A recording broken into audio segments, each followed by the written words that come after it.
কুমড়ো দিয়ে এত সুন্দর রেসিপি হয়। আসুন কিভাবে বানাই দেখতে থাকুন। আসসালামু আলাইকুম বন্ধুরা, লাইলা কিচেন টুয়েলে আপনাদের সবাইকে স্বাগতম। বন্ধুরা কেমন আছেন? আশা করছি আল্লাহর অশেষ রহমতে সবাই ভালো আছেন। আলহামদুলিল্লাহ আমিও ভালো আছি। আজকে আরো একটা রেসিপি নিয়ে আপনাদের সঙ্গে শেয়ার করতে আসলাম। প্লিজ একটা লাইক দিয়ে পুরো ভিডিওটা দেখতে থাকুন। এখানে মিষ্টি কুমড়ো নিয়েছি, সিলে পরিষ্কার করে ধুয়ে নিয়েছি। মিষ্টি কুমড়ো দিয়ে একটা রেসিপি তৈরি করে দেখাবো আজকে। মিষ্টি কুমড়োটা এখন আমি গ্রেটারের সাহায্যে গ্রেট করে নিব। অফ ক্যামেরায় গ্রেট করে নিব। অন ক্যামেরায় গ্রেট করলে ভিডিওটা লং হয়ে যাবে। আমার মিষ্টি কুমড়োটা এই যে গ্রেট করা হয়ে গেছে। আর ধুবো না, একেবারে ধুয়ে গ্রেট করেছি। এখানে ভোগ চাল নিয়েছি হাফ কাপ বলতে 1 বাটি ভোগ চাল নিয়েছি। আসুন কিভাবে তৈরি করে দেখতে থাকুন রেসিপিটা। ক্যামেরায় পরিষ্কার করে ধুয়ে নিয়েছি। বন্ধুরা চুলা একটা কাড়া বসিয়ে দিয়েছি, কাড়াটা গরম হয়ে গেছে। এখন ঘি দিয়ে দিব কয়েক চামচের মতন।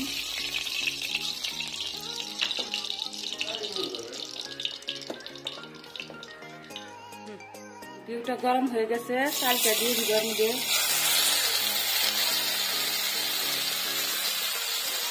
চালটা ভালো করে ভেজে নিব। এখানে মিষ্টি কুমড়োটাও দিয়ে দিলাম, ঘিটা দিয়ে ভেজে নিব ঘিয়ের মধ্যে।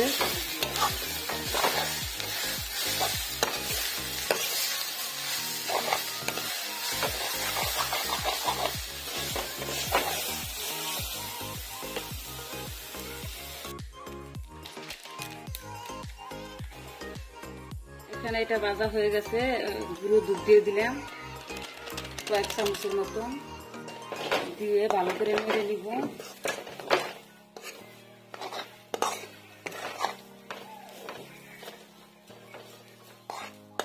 দিয়ে দিলাম পরিমাণ মতো, আপনারা আপনাদের পরিমাণ মতো দিয়ে দিবেন। যেহেতু মিষ্টি কুমড়াটা মিষ্টি, ওই জন্য চিনিটা কম দিয়ে দিলাম আমি। এখানে লবণ দিয়ে দিলাম পরিমাণ মতো। বাদাম দিয়ে দিলাম কয়েকটা কিশমিশ দিয়ে দিলাম। চিনিটা গলে পানি বের হয়েছে, এই যে কষা হয়ে গেছে। এখন আমি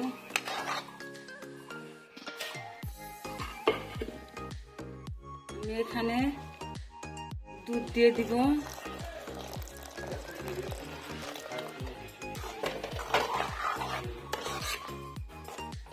মিডিয়াম আছে জাল করে নিব। বেশি আঁচ দিলে পুড়ে যাওয়ার সম্ভাবনা থাকবে, ধরে যাবে লাউটা। বন্ধুরা এর মধ্যে 2 ফোঁটার মতন ফুড কালার দিয়ে দিলাম। রংটা চেঞ্জ হবে না।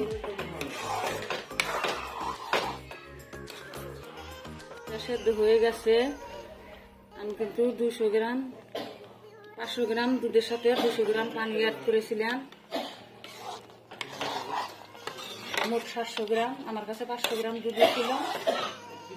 উপকরণ দিয়ে তৈরি করে নিলাম। এখন এখানে কাস্টার্ড পাউডার দিব একটু। কাস্টার্ড পাউডারটা ঠান্ডা দুধ দিয়ে গুলে নিলাম। কাস্টার্ড পাউডারটা এখন দিয়ে দিলাম। ঠান্ডা পানি দিয়ে গুলে নেবেন বন্ধুরা। গরম পানি দিলে কাস্টার্ড পাউডারটা হতে চায় না, একটু হতে চায় না। রেসিপিটা হয়ে গেছে, নামিয়ে নিচ্ছি। এখন আরো পুরো কটা বাদাম কিশমিশ ছড়িয়ে দেয়। আপনারা কাজু বাদাম, পেস্তা বাদাম যা দিতে পারেন দিবেন। আমি চিনা বাদাম আর কিশমিশ দিয়ে দিলাম। আমার কাছে যা আছে আমি তাই দিলাম। আপনারা নারকেল গুঁড়ো দিতে পারেন। এখন ঠান্ডা হলে তারপরে আসতেছি ফিরে।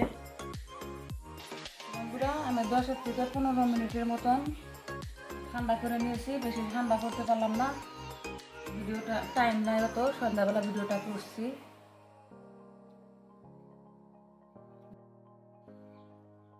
বন্ধুরা অনেকক্ষণ রাখলে আমি চাকু দিয়ে কেটে দেখাতে পারতাম,